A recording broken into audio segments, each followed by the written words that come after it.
Assalamualaikum warahmatullahi wabarakatuh. Perkenalkan, kami dari kelompok 2 akan mempresentasikan materi Sistem Manajemen Lingkungan dengan topik analisis mengenai dampak lingkungan pada industri migas. Adapun anggota kelompok 2 yang pertama adalah saya sendiri, Muhammad Farhan, dengan NIM 1119004. Selanjutnya, Saya Alberto Supian dengan NIM 11191006. Selanjutnya, Saya Sabit Iqbal Maulana dengan NIM 1119021. Selanjutnya, Saya Bagus Nur Cahyo dengan NIM 1119028. Selanjutnya, Saya Jonas Karuis dengan NIM 119038. Migas adalah bahan baku pembuatan bahan bakar kendaraan yang dimana hal tersebut merupakan bagian dari otomotif. Definisi.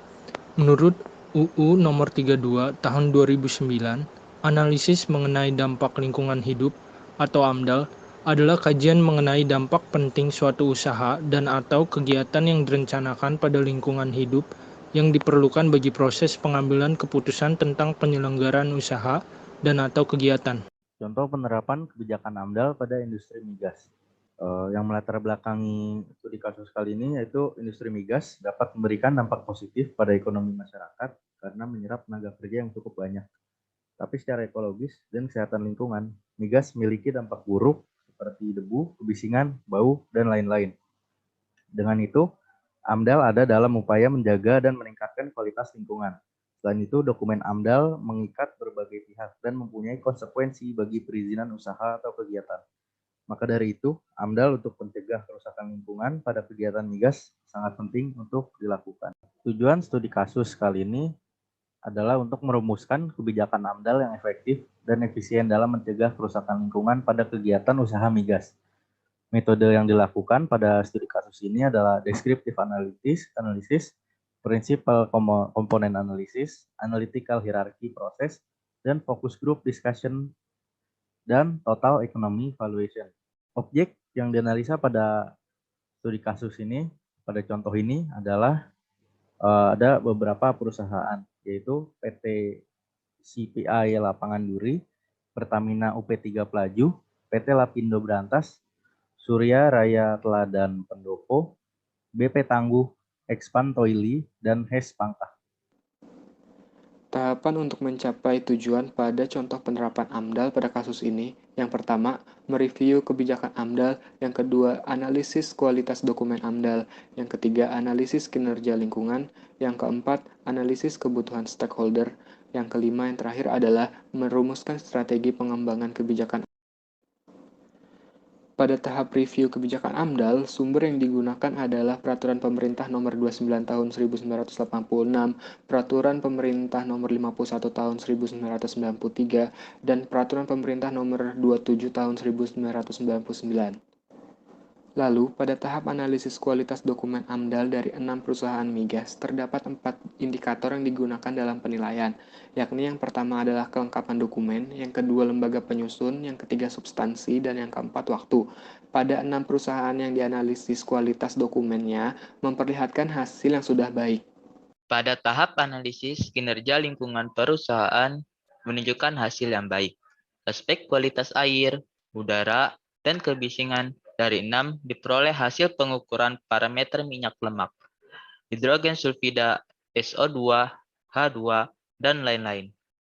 Di bawah baku mutu menggambarkan kegiatan ini sudah memperhatikan lingkungan.